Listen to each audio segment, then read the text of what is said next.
Time to strap in for another edition of the CarsGuide Podcast, the show that takes you beyond the test drive. This is episode number 220, Best Cars Nobody Buys. I'm CarsGuide Deputy Editor James Cleary, and joining me in looking at the worthy but seemingly unloved new cars in the Aussie market are key contributing journalist Mr. David Morley. G'day. As well as our fearless leader, Editor Mal Flynn. G'day, everybody. We'll also look at the fresh metal we've been driving this week and dive into your feedback. YouTubers, you can jump ahead to each of the different vehicles that we're talking about in each section of the show via the time codes in the notes or chapter markers in the timeline. So let's get to it. Look, is it awareness? Is it price? Is it brand reputation? Or in these semiconductor constrained times, is it partially supply? For whatever reason, these cars aren't selling as well as we think they should be. Each of us is going to nominate two models or even brands we believe should be more popular, and we'll take a look at why they're not. So, Dave, it's time to put cards on the table. Can we kick it off with you, please? Your first entry for the unloved cars. The first one that surprises me that it doesn't sell better is the Fiesta ST. Good one. I can't believe that anybody who is in the market for a very small hot hatch, and let's face it, they're great fun cars, isn't shortlisting this thing. What do they sell? A few hundred, 300 or 400 or something? Yeah. Now, I know Ford's kind of given up on the Fiesta globally because everything's an SUV now, but they did have the brains to keep the ST model in production, and that's the only Fiesta you can buy now in Australia, and it has been for some time. So that tells you all you need to know about the Fiesta category. But the performance of this thing just elevates it way beyond that shopping car thing. And yeah, I mean, I love those cars. It's almost the Fiesta index. The Fiesta ST index is where reality kind of stops and fantasy starts, in that the Fiesta is a car you can enjoy driving every day, no matter what the circumstance, and you don't have to go off and find your special road to have fun. It's just a great car to drive whenever you're in it. Exactly. And, I mean, if you look just even beyond the performance, just to open the door and sit in the thing, and I'll be up front here. I preferred the previous model with the 4-cylinder engine and the 3-door body. Same. But you can't argue with what the current one does. But yeah, just to get in it, get into those Recaro seats, just to, sit in it, grab the wheel, and just pop the clutch out for the first time in first gear as you roll off, and you just go, "This is special." And it's so much more than the sum of its parts, that car. And every roundabout's a pleasure. You don't have to go chasing corners and leave the city, etc. It's just. But Mel, you are prone to doing roundabouts the wrong way, just for a bit of added excitement. I know, and I've seen you do that in a Fiesta ST. Only in the Northern Hemisphere, James. Okay, but it's like a toilet flush thing. It's all of a sudden it's a little trio there, isn't it? Because you've got the Fiesta ST, the Hyundai i20N, and Apollo GTI. There are some really nifty little models in there, but I think out of the three of them, the ST with its almost heritage now. You talked about the prior model, Dave. It's so good. Forget the prior model. If you want to talk blue collar performance small cars, then Ford's got it kicked to bits. I mean, we can go right back to Cortina Lotuses. We could go Escort Mark 1, Escort Mexicos, RS2000 Escorts. There is a family history going back decades of Ford making these great hotshot little affordable blue collar heroes, and the ST is just the latest version of that. And full disclosure, you're not trying to talk up the price of your RS2000. No point, because it's not for sale. There's no need. Okay, that's right. Although I just got a new engine, so it owes me. Cool. Well, that's a great one to start off with. Can I then chime in with my first contender? And I am going to say that is the Citroen C4. Now, Citroen as a brand is kind of low key to the point of near invisibility. It's not exactly blaring its message out there. But the C4, it's just under $38,000. It's got that 1.2 litre turbo triple, which is producing 114 kilowatts and 240 newton meters in a relatively small vehicle. 8-speed auto with paddle shift. It's front wheel drive, 0 to 100, 8.5. It's a 5-seater SUV. And Citroen offers the 5-year unlimited warranty like everybody else. It rides superbly. It's got these fancy shocks that in typical French fashion have been developed in-house by Citroen. They manage heat and fluid flow in a particular way. It steers nicely. It's bloody well equipped for that money, like everything from leather to dual zone climate and alloys and head-up displays and LED lights and all that stuff. It's chock full of safety, but it's maybe you'd expect slightly better economy. It's 6.1 litres, which is still, pretty good.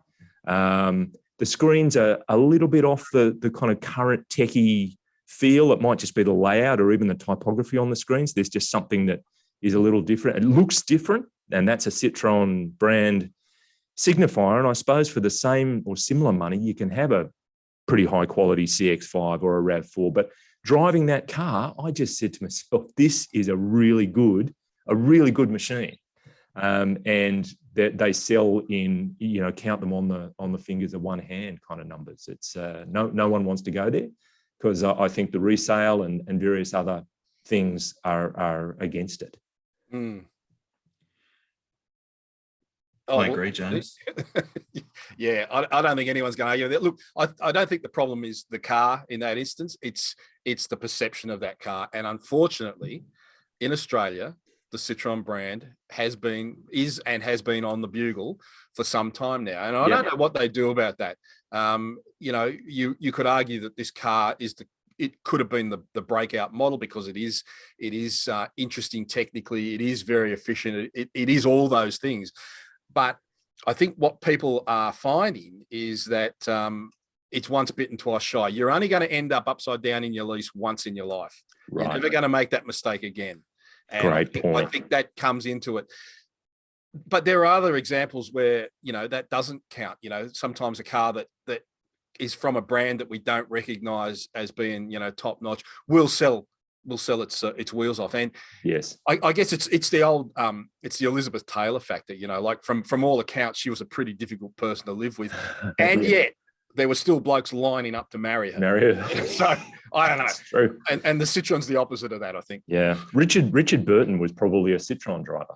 He was a recidivist, wasn't he? Yes, that's right.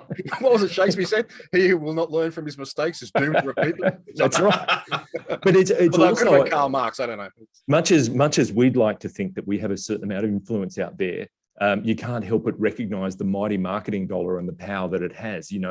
How often do you see a Citroen marketing message? Oh, I don't. It's very, very low profile in terms of the way that brand and those products are presented and threatened with potential sale. You just don't see it.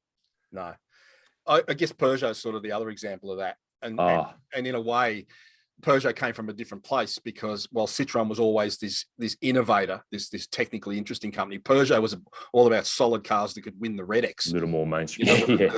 Ken Tubman. Kenny Tubman from my hometown, a Cessnock boy. Chemist. Was it Cessnock? I thought it was Maitland. Might have been. Is it Maitland or Cessnock? It's one or the other. Anyway, he probably sold grandfather to fund his 203 campaign. Yeah, Citroen played a role in the Red X's though, didn't it? Yeah, they did. And well, actually, the London to Sydney, Tubman won in a DS, I believe. And also, the first car I believe to drive around Australia was a Citroen. Wow, 920 Citroen. It's in the museum in Canberra. Well, Mal, it's a wonderful segue, I think, because we'll move on to yourself and come up with your first contender. Well, it's not much of a segue, James, because my first contender is exactly what you guys have just said. Exactly. In that I was going to... Oh, okay. We prepared this earlier. No. I was going to suggest the entire Peugeot and Citroen lineups. Okay. These days, they share a lot under the skin. But, Citroen in particular, I think last year they sold 175 cars in total. Yeah. Peugeot was a little better at 2,800, but 3,000. Yeah. An emerging brand like GWM Haval, they sold 18,000 cars. So Peugeot's got a long way to go. Citroen, but across the Citroen and Peugeot lineups, they don't really make a bad car. They look great inside and out. They tend to tick all the safety boxes. They they can be a little expensive and hard to find a dealership. So you probably have to travel to get one serviced. But there's many inferior cars that sell much better. It's interesting, isn't it? I don't know about you guys, but whenever I've been to the Peugeot plant, in Sochaux there, and one of the engineers will be tasked with introducing you to a new model. And it's not pull the wraps off. It's like, we'll put it up on the hoist here and have a look at what we did under this kind of, they're very much engineers and about comfort and about, developing things in-house and a pride in what they do. It's a different kind of culture at Peugeot and Citroen, I must say. It's fascinating what Citroen's doing with seats, I reckon. Like that C4, I think at least half of its ride quality advantage is through the seat cushioning. Yeah. And they're leather seats, but you can feel. And that's part of Peugeot's background, isn't it? Nominate two great things about a Peugeot. Yeah. Suspension, seats. Yeah. Yeah. And they were phased. They sort of worked together. So, and that, that suggests a fairly holistic engineering approach when they can pull that off. Yeah. And I would argue that's one of the things that makes something like a Golf Mark 7 so great, that it's, integrated from the rubber to your buttocks. And, just another Friday. They weren't the first to do it, evidently. Yeah. No, well, all right. That's a good one. They are small profile, low profile in the market, but we think they deserve to be a higher profile. So, all right, we've gone around once. Dave, we're going to go back to you for a second bite of the cherry, please. I'm going to throw a bit of a left fielder in here.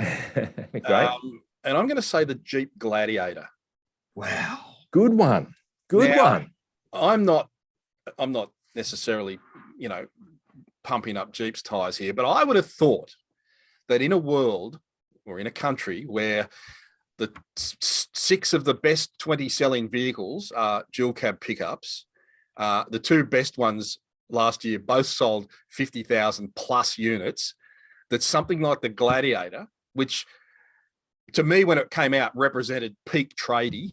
Yeah, right. I can't believe it's selling 70 a month. I'm really struggling with it. I don't know what went wrong. Obviously, there's the image problem that Jeep's suffering at the moment. Now, they've gone from a company that was selling 34,000 a year, I think, 10 or 15 years ago, slumped to 4,000. I think they're on track to sell 7,000 or 8,000 this year. So they'll tell you they're coming back. But, it's nothing like the good old days. That the vehicle is not available with a diesel. That's a problem, although I think it's less of a problem than it was 4 or 5 years ago, particularly with the way prices of fuel are going at the minute.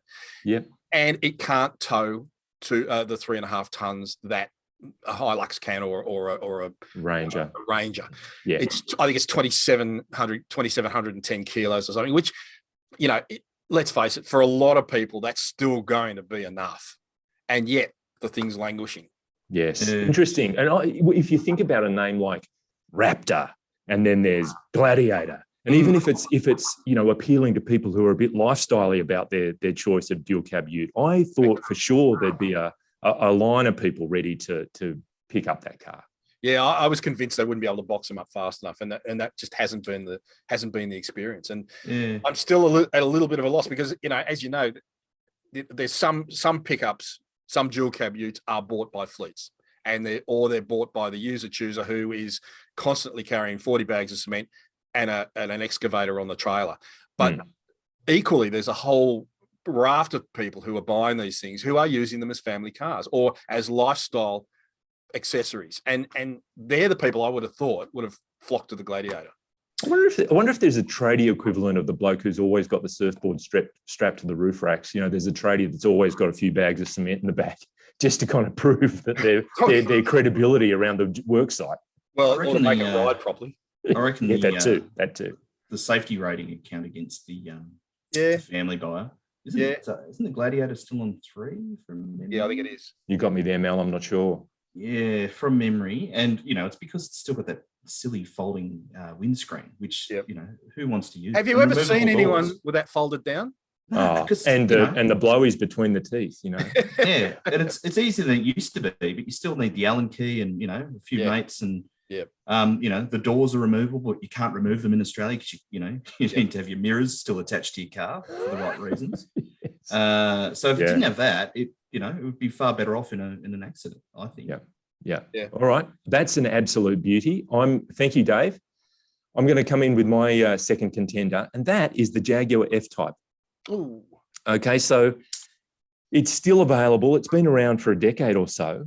You can now buy a convertible coupe R-Dynamic, both of them with the supercharged 5-litre V8, and you can also buy the coupe R, which is an even more powerful version of that car. So they sold 44 F-Types in 2021, and in February, just one was sold. And I should add, there's still a 4-cylinder version you can buy in the UK and some other markets, but that's not available here anymore. Wow. You know, the supercharged 5-litre V8, 8-speed auto, the R-Dynamic is rear-wheel drive. It's 331 kilowatts, 580 Newton meters, sub 5-second 0 to 100 time. Then the R, which I had the pleasure of driving not all that long ago and testing for CarsGuide, and that test on the site. It's 423 kilowatts, 700 Newton meters, 0 to 100 sub 4 seconds. It's an absolute powerhouse. And when you think about an Aston Martin DB11 V8 is twice the price.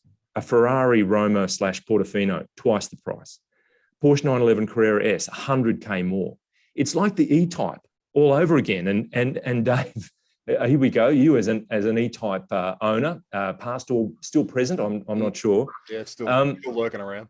The original E-Type had that same proposition, you know, and Aston Martin was twice the price. It was exactly half the price of a Ferrari. And that R it's a beast. It's an absolutely brilliant machine. I love driving it. And even though people are looking straight past it, you know. Yeah, even though the design is now, 10 years old, and it had a pretty decent facelift on, I think, 2016. Which worked beautifully, in my opinion. Yeah, I think it's improving with age to look at. It's amazing. You look at that coupe and you think, oh, yeah. God. And if you want to dial the exhaust up, they can hear you from half a suburb away. It's got all that kind of stuff going for it. I think it looks beautiful. And yeah, anyway, there it is. Here's the problem I have with that car.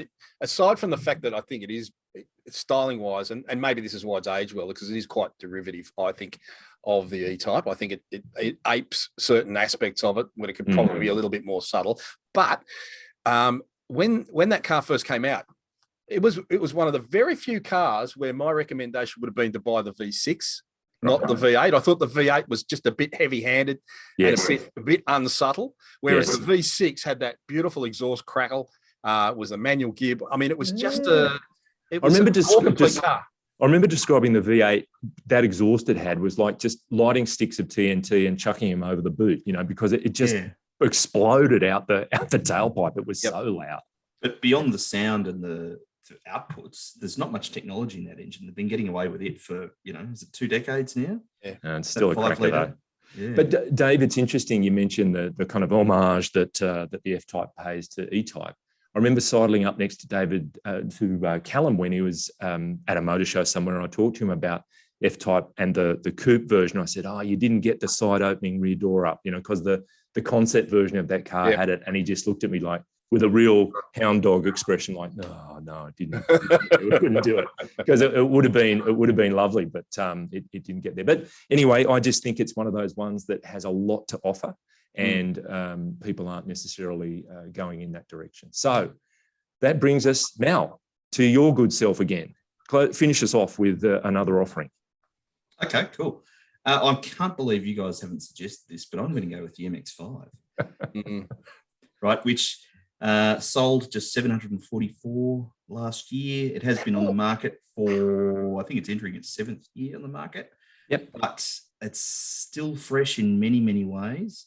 Like every MX-5, it's not the fastest, but it's only really the likes of the 86 BRZ that can offer the most genuine driving thrills for under $40,000. And, yes, there's Fiesta STs, but, there's a rear-wheel drive. Yeah. Atmo, you get the thrill of the revs, little click-clack gear change. Really hard fantastic. to get the best out of it.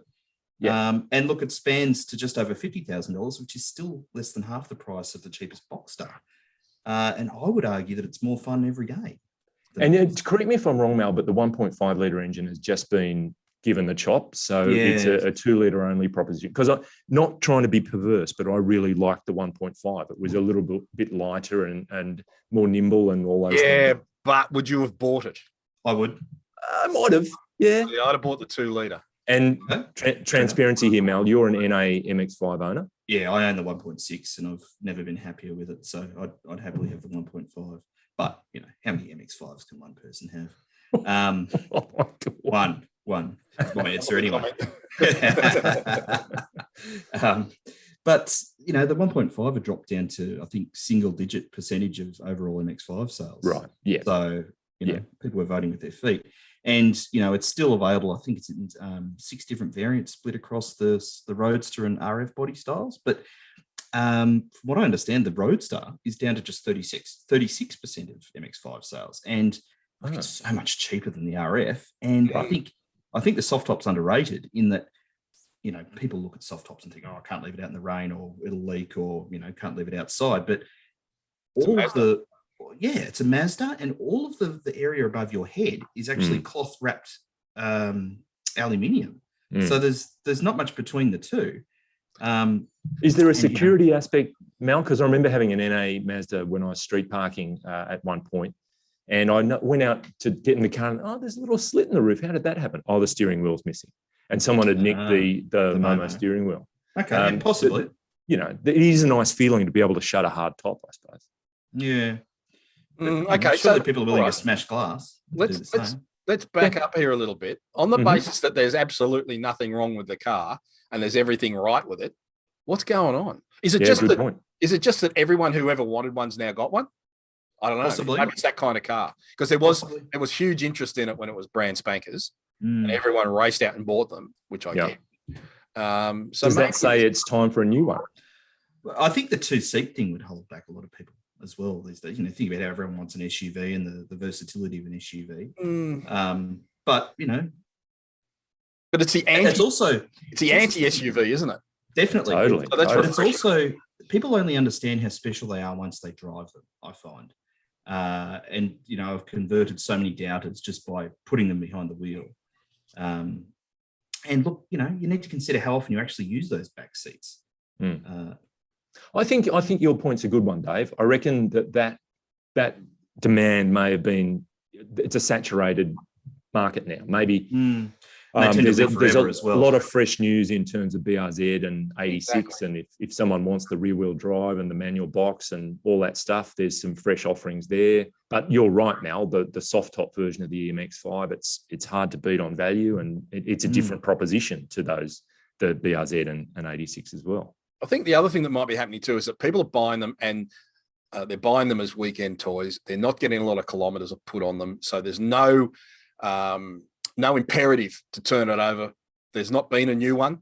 I don't know if the next one's due, but there's not the constant need to update. They probably are bought outright more so than a lot of cars and leased less often. So there's not, as I say, there's not the imperative to keep changing it over. And maybe that's counting against it to a certain extent. Also, if you look at what the prices of the NA have done recently, they've just gone through the roof. And a good one of those is 20K now.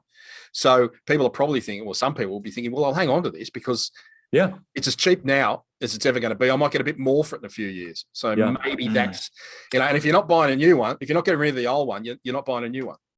And that weekend buyer will find that they sit a lot better, without, for extended periods than something like an MG or even the BMWs, things like that. I know mine certainly does. And if you're not burnt by mechanical issues, you're likely to hang on to it. Aren't you? I wonder if there are many sheds out there with an NABC, a set of MX-5s where people have done the collection thing. That'd be interesting. Maybe Mazda Australia's got one. Of each? Thankfully. Yeah.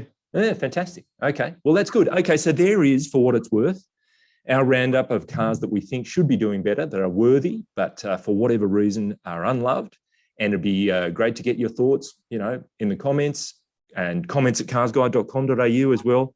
But maybe that's a thought starter. But for now, we're going to move to our garage, and we're going to go for each of us, the cars that we've been driving lately. Dave, kick us off, please. Okay, I've been driving a Nissan Leaf, the E Plus version, which is the 60 grand job with the big battery. So it's got, I think it's 50 kilowatts more horsepower or kilowatts, and a lot more range. Although, as it turns out, a lot more is still not enough. Okay. I had one of those terrible phone calls early in the morning. There's been a crisis. I have to be interstate later this week. That was what was in the driveway. I could have dusted off, the use or something, but I thought I'm going to give this a crack. I'm going to see what happens when you try and drive an EV interstate. Well, it wasn't all Skittles. Right. There was a fair bit of beer because it was a wake, but I see. Look, to me, and I like EVs. I really do. I like the way they drive. I can forgive them for sounding like Dysons, so long as they do what they're supposed to do. And the Leaf does. I mean, as a car, I really like the Leaf. It's easy to get in and out of. The ride's pretty good. You get good vision. It's got plenty of safety. I got no truck with the car itself. It's just the rest of the world that it operates in. The infrastructure is just not there yet. For a guy like me, I don't really like to sit at truck stops for an hour at a time. As the thing gurgles a few electrons down its gullet. Whereas I do. Yes. Yeah, Right. okay, right. That's I did talk to interesting people. I will say that. I got some new friends now. There's plenty of shopping to do. If you like juice packs and crisps, yes, and massive mud flaps. He loves a servo pie, and Mel has a whole wardrobe full of singlets, stubbies, and work boots just to get into the frame of mind before he hit. It was interesting talking to one of the shopper. truckies. It was interesting talking to a trucker who came over for a bit of a look, Oh, good, yeah. And he's long distance truck driver, and he'd run out of hours, so he was stuck. He was stuck there for the night anyway. He wasn't going anywhere, so he was happy to have a chat.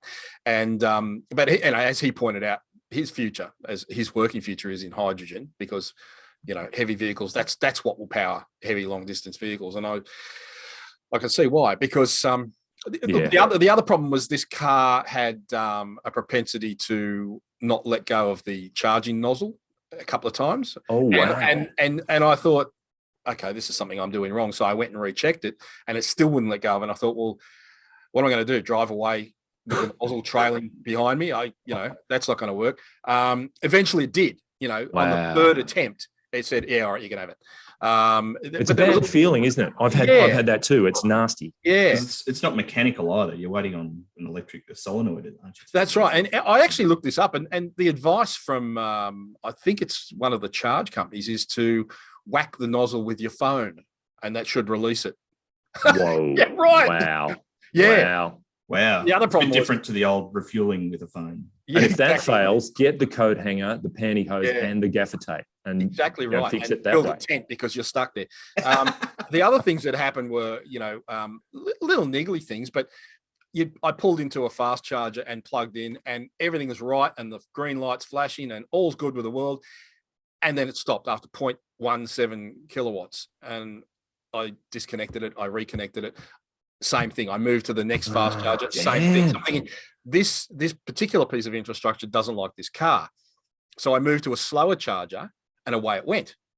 And a Tesla pulled in beside me and went to the fast charger. And I said, look, just letting you know, I think that there may be something faulty with this. And no, it was fine. It couldn't pump those electrons in fast enough. How similar is that to the clicky Bowser? Yes, yeah. But at least with the clicky Bowser, you could turn the nozzle 90 degrees and go. Yeah. You can't do any of that. I'm sure you gave it a go. I did. I was trying to keep an eye on the charge at one point, so I've got the app on my phone. Now I'm not an app guy. Okay, I'm points and a carburetor. And then I got this message telling me that it can't tell me how the charge is going because I've not got enough internet. Now I'm sitting at a garden's table, bench and table, in the shadow of the phone tower on the hill that I can see, and it's telling me that I've got insufficient internet to run the app. Now, wow. I don't know. I don't know what's going on. That's the 2022 malaise, isn't it? That's the modern Bezos conspiracy. I don't know what's going on. Well, Dave, thank you for that interesting story. Loved it. We'll move on. Mal, what have you been steering? You've been steering it for some time. Tell us about it, please. The Hyundai Staria. So the passenger version. I've been driving the petrol V6 for the last 2 months. And I've actually just switched into the diesel 4-cylinder, top of the range. So I'm covering the absolute base model and the top of the range model as a combined long-term test with my 3 child seats on the second row. So it's not really loading it up because it's a big vehicle. Sure. But before I get into that, can I just say, I think it's a commendably bold design. You know, I know we all gathered around the monitors when we first saw the images, but I'm finding with the general public, it's quite polarizing. I immediately thought RoboCop. I just thought it was that it was RoboCop's helmet. Yeah, I love it. I think it's good on you. Me too. But plenty of people go, "Oh, space shit." But I'm so glad that Hyundai's really doing its own thing again in a big way. You know, that and the Ioniq 5, I think, are real design statements. And this is a van, you know, and it's basically a commercial vehicle as well. But because it's based on a commercial vehicle, it is huge. It is 2 meters high, and therefore way higher than a Carnival or a Palisade. But if you've got 6 kids who, you know, aspire to play in the NBA, it's perfect. Gotcha.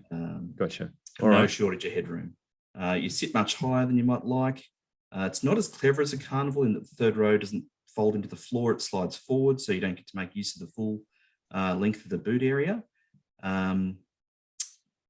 And the petrol, interestingly, you'd think the petrol, I think it's got 221 kilowatts. It's a powerful beast and it's a big car. The official combined figure, I think, is 10.5. Wow. I've managed 12.63, which is not bad, considering, you know, beyond the 3 child seats, I often put a lot more in the boot. But the most impressive thing is it's actually better than the Santa Fe I drove just prior to that, which did 12.9 litres per 100 kilometres on test. So 12.63 versus 12.9. And to me, that's a big endorsement for aerodynamics. Because the Santa Fe is much smaller. Anyway, very interesting. So there'll be lots more on the site with the diesel. Okay, interrogation time, because I haven't driven one of these. But going back far enough, when parcel vans first started to become converted to passenger vans, they were absolute Barry Crockers. You could see where they cut the cargo barrier out. You could, some of them still had dual rear wheels, you know, and they were terrible. They had zero dynamic ability. They were You're thinking Ford Spectron. I'm thinking all those things, you know. The Mazda E something, And it was really the first. It was really the Tarago that started to change things a little bit by actually being a dedicated people, or if you don't count the Combi, of course. But that in itself was a parcel van converted. What I want to know is, does this converted parcel van does it move the game along? Does it perhaps make the specifically passenger designed vans, the people movers, a little bit irrelevant, or is it somewhere in between? Where does it fall? I think it's somewhere in between. I think in line with a lot of other commercial vans, you're now sitting behind the front axle, which is great for safety, but also the drive experience. You're not bobbing along like you used to do. You know, the turning circle is bigger because you got a longer wheelbase. But I think the Staria has really helped by being based on the same platform as the Santa Fe, the Palisade, the Carnival, etc. And if it wasn't for the Carnival, I think we'd celebrate it as a pretty good people mover. But the Carnival has an advantage of the lower roof. You know, it's you know, the rear floor section's more clever and things like that, and it's, you know, doesn't cost any more. So Staria, big step for commercial based passenger vehicles. Cool. And you know, in line with the high ace based one, I think it's called Valento. What is it called? No, Valento's the Mercedes. Granvia, that's the one. I have. I don't think it's as good as the Staria, but it's much better than a Toyota Commuter of old. Right. Sure. But you don't have any qualms about putting your kids in it? There's no safety issues? No. And it's I actually checked very carefully how well it scored for the side collision test, because the belt line is really low and it's pretty good. The windows are huge. So in the base model without the window tinting, you feel like, you know, you're a bit of you're in a fishbowl. But it's brilliant for visibility. But in the peak of summer, it is difficult to cool the occupants. Okay. All right, Mel. Look, we better move on. Thank you for that. In the interest of time, we will keep going. And I, this week, have been driving Ford Mustang Mach 1. And it's 83 and a bit grand. It's got that 5-litre Atmo V8. The one I had 6-speed manual. It's the Tremex 6-speed in the Mach 1. Rear-wheel drive, 345 kilowatts, was about 460 horsepower, 556 newton meters. The engine, the exhaust, that 6-speed, the cue ball gear knob makes a reappearance after that last bullet tribute Mustang. The clutch, the steering, it's got adaptive dampers, the digital instrument display that's been put in the thing. I loved it. I really enjoyed driving it. I did not want to give it back. I know that's a cliche, but I seriously was thinking, how can I engineer this financially to actually get one of these? It did 14.5 litres per 100, which for a car of that type isn't outrageous, but it's not great either. So you've got to take that into account when you're signing on for one of these. And obviously the bean counters drew a line at changing. I love the fact that there's a manual handbrake, but it's over on the other side, suited for left-hand drive. They said, we're not going to redo the console and all that superstructure underneath to do that. And the Twister orange that the car I was driving is a bit too rich for my blood. Mine would be Fighter Jet Grey. So I've been on the configurator, let's put it that way. I think it's like a polar bear on shrinking ice. We're not going to see these cars for much longer, but I love it. I absolutely loved it. And I think it'd be a really interesting buy to get one of buy two, drain all the fluids and hermetically seal one, and then keep the other one to drive. You're not going to lose money on either of them, but I really enjoyed the week. It was great. Is it worth the extra over the standard Mustang? That's the big question that everyone's asking. Look, emotionally, Dave, yes, because when I was a little tacker and I managed to see a Mach 1, I remember thinking, what does that mean? And finding out what it meant. And it was always literally what it meant. Literally what it meant. Rather than what it meant for a Mustang. Correct. Wow. And I thought, that is amazing. I've always been drawn to that. I was like imprinted with, that's a special car. So for me, it would be a no-brainer. For others, if they're looking at it on paper, maybe not. But I think it's pretty special. I'm even taken in by the little plaque on the dash that has the chassis number, displayed on there. I'm thinking, this is something special. I got carried away with it. Really enjoyed it. Okay, now that's what we've been driving. We're going to go to feedback. It's our comment of the week. It's on top of the shipping container at the front of the CarsGuide forecourt. It's got bunting around it, balloons. We're going to make a comment. And it was Robert Ciroli. I hope, Robert, I'm pronouncing your last name correctly. We were talking about utes that are coming to Australia, new model utes that are coming to Australia in 2022. And I think Robert's comment speaks for a lot of potential buyers. He says, I've no need for a dual cab 4x4 ute, but I seriously love and want a Ranger Raptor, even though I won't be lugging, towing, or going off-road. Just want as a daily driver, I'll look so cool and macho cruising around the burbs. Now, I don't know whether his tongue is firmly planted in cheek or whether he's genuinely of that view, but I think he sums up a lot of potential Raptor buyers there. Or has that twin turbo V6 just converted him? It's finally the missing element that cars always needed. Too true. I know Senior Bob will be watching, and he's someone who's always wanting the engines to hang around and be a little bit bigger. But we were just talking. I was talking with Matt Campbell the other day about all the owners of 4-cylinder Ranger Raptors who'll be thinking maybe there'll be a bit of turnover in 4-cylinder Ranger Raptors in the short term. Definitely. But how long before we then get, if we're now going back to a V6 petrol, and there's people like Rob who are saying, well, I don't intend to tow anything or lug it around. So you probably don't need the four-wheel drive, probably don't need the heavy chassis. You could go back to monocoque.